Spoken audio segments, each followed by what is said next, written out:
Maraming tao ang nakakaranas ng relasyon o pakikisalamuha sa mga manipulative individuals sa trabaho, pamilya, kaibigan o romantic partners. Ay yung problema, karamihan ay hindi nila namamalayan na kontrolado at ginagabayan ang kanilang damdamin at desisyon ng iba. Sa umpisa maaring maging charming, maalaga, or supportive ang taong ito, kaya napapaniwala ka na mabuti siya. Ngunit unti-unti, ginagamit niya ang guilt, lies, emotional pressure, o subtle tactics para makuha ang gusto niya, kahit nasasaktan ka o nawawala ang kontrol mo sa sarili. Ang video na ba ito ay tatalakayin ang mga strategies at psychological insights para makilala, maiwasan, at makaprotekta laban sa manipulative people nang hindi nasasaktan ang emosyon mo o nawawala ang sarili mo. Number 1. Kilalanin ang manipulation bago ka reaksyon. Yung pinakaunang habang sa pagharap sa manipulative people ay ang pagkilala sa ginagawa nila bago ka pa emosyonal na mag-react. Ang manipulator ay umaasa sa mabilis mong reaksyon, galit, guilt, takot o awa, dahil dito sila nakakakuha ng kontrol. Kapag hindi mo agad napapansin ang pattern, madaling isipin na ikaw ang mali, ikaw ang sensitive o ikaw ang may kasalanan. Sa psychology, ang awareness ang pinakamalakas na depensa.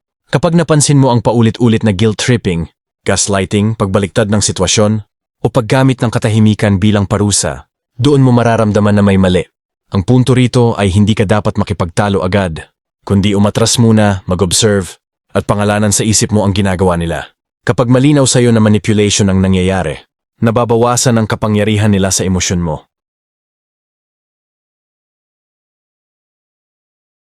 Number 2, kontrolin ang reaction mo, hindi ang tao.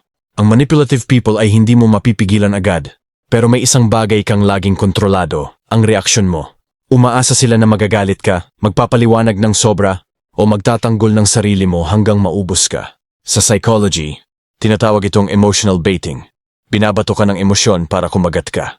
Kapag natutunan mong manatiling kalmado, maikli ang sagot at hindi reactive, nawawala ang epekto ng taktika nila. Hindi ito pagiging malamig, suwais pagprotekta sa sarili. Kapag hindi ka agad nadadala ng emosyon, mas malinaw kang makakapag-isip at mas mahirap kang manipulahin. Tandaan, ang taong hindi mo makontrol ang emosyon ay madaling kontrolin ng iba. Pero ang taong kalmado ay bihirang matalo sa psychological games.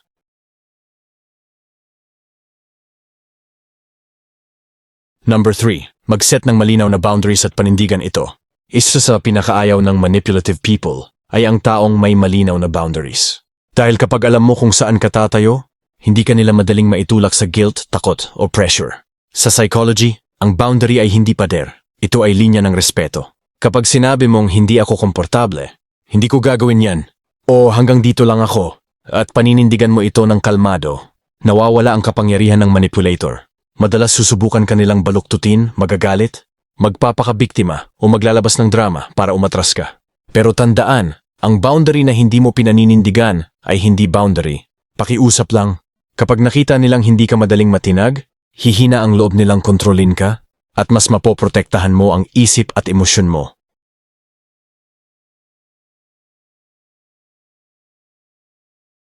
Number 4. Huwag kang magpaliwanag ng sobra. Isa sa pinakamabisang sandata ng manipulative people ay ang pagpilit sa iyo na magpaliwanag ng magpaliwanag hanggang sa ikaw na mismo ang magduda sa sarili mo.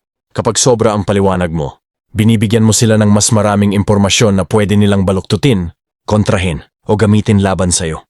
Sa psychology, ito ay tinatawag na over-explaining trap. Hindi mo kailangang ipagtanggol ang bawat desisyon mo, lalo na kung malinaw na ito ay personal boundary mo. Minsan sapat na ang isang maikling sagot tulad ng, ganito ang desisyon ko, o hindi ito para sa akin. Kapag matutunan mong magsalita ng simple at diretso, nawawala ang kontrol nila sa usapan. Tandaan, ang taong may respeto sa iyo ay rerespetuhin ang hindi, kahit walang mahabang paliwanag.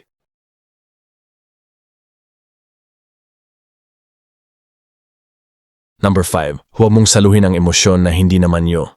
Maraming manipulative people ang magaling maglipat ng emosyon, galit nila, frustration nila, o insecurity nila ay ipapasan sa iyo hanggang maramdaman mong ikaw ang may kasalanan. Sa psychology, ito ay tinatawag na emotional dumping at projection. Kapag palagi mong sinasaluhin ang bigat ng emosyon ng iba, mabilis kang mauubos at mawawala ang linaw ng isip mo. Tandaan, hindi lahat ng nararamdaman ng ibang tao ay responsibilidad mo. Maaring kang makinig, pero hindi mo kailangang akuin. Kapag natutunan mong ihiwalay ang emosyon mo sa emosyon nila, mas nagiging malinaw ang boundaries mo at mas mahirap kang manipulahin. Ang empathy ay lakas, pero kapag wala itong limitasyon, nagiging kahinaan ito.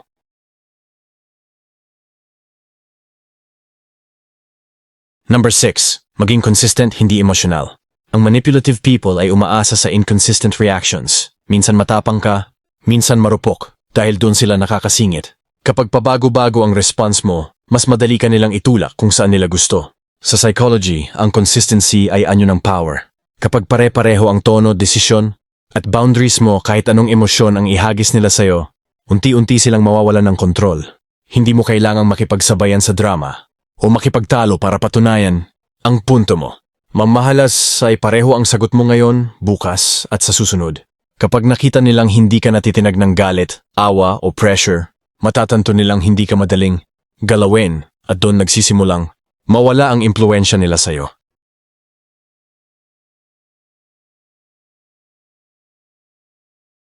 Number 7. Matutong lumayo kapag kailangan. Hindi lahat ng laban ay dapat ipaglaban at hindi lahat ng tao ay dapat manatili sa buhay mo. Isa sa pinakamatapang na hakbang laban sa manipulative people ay ang paglayo kapag kinakailangan physical man, emosyonal o mental. Sa psychology, ang distansya ay hindi kahinaan. Ito ay self-preservation. Kapag paulit-ulit kang binabastos, minamanipula o inuubos, ang pananatili ay hindi na pag-unawa. Ito ay self-betrayal. Minsan, ang pinaka-epektibong boundary ay ang paglimita ng access nila sa'yo. Tandaan, may mga taong hindi mo kailangang baguhin. Kailangan mo lang iwanan. Ang paglayo ay hindi kabiguan. The right of Fogfurnis at Cernmore.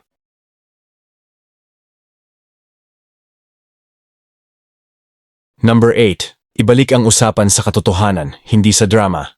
Ang manipulative people ay eksperto sa paglikha ng drama at emotional chaos para malito ka at mawala sa tamang direksyon ng usapan. Kapag nahila ka sa emosyon, sigawan, iyakan, sisihan, mas madali ka nilang kontrolin. Sa psychology, ang pagbalik sa facts at reality ay paraan para basagin ang manipulation. Sa halip na pumatol sa emosyonal na akusasyon, ibalik mo ang usapan sa malinaw at konkretong bagay. Ano ang nangyari? Ano mo ang sinabi at ano ang desisyon mo? Kapag kalmado kang nakatuon sa katotohanan at hindi sa drama, nawawala ang momentum ng manipulasyon. Tandaan, ang katotohanan ay tahimik pero matibay. Ang drama ay maingay pero mahina. Kapag pinili mo ang una, mas ligtas ang isip at emosyon mo.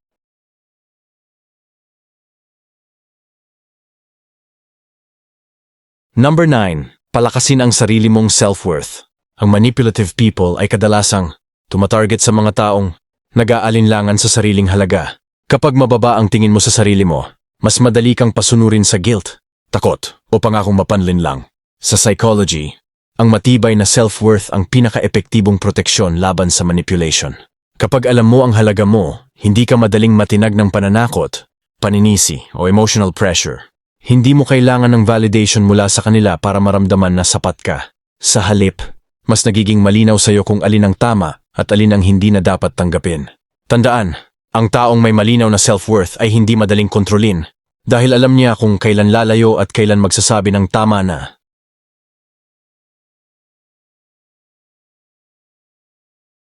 Number 10. Piliin ang kapayapaan kaysa manalo sa usapan. Ang huling hakbang sa pagharap sa manipulative people ay ang pagpili ng kapayapaan kaysa sa pakikipagtagisan ng ego. Hindi lahat ng argumento ay kailangang panalunan. At hindi lahat ng maling paratang ay kailangang sagutin. Sa psychology, ang patuloy na pakikipagbanggaan sa manipulator ay lalo lamang naglalagay sa iyo sa kanilang laro. Kapag pinili mong umatras, manahimik, o wakasan ang usapan para protektahan ang sarili mo, hindi ka natalo, ikaw ay nagtagumpay. Ang tunay na lakas ay hindi laging nasusukat sa galing makipagtalo, kundi sa kakayahang umiwas sa gulo at alagaan ang mental at emotional health mo. Tandaan, ang kapayapaan mo ay mas mahalaga kaysa sa pagiging tama.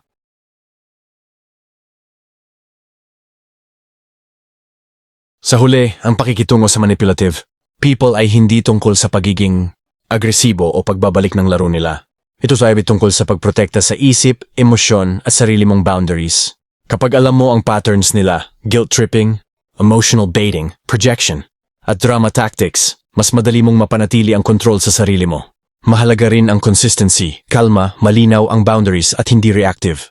Kapag natutunan mong hindi agad magpadala sa emosyon, hindi sobra ang paliwanag, at hindi mo sinasaluhin ang emosyon ng iba, unti-unti mong binabawasan ang kapangyarihan nila sa'yo.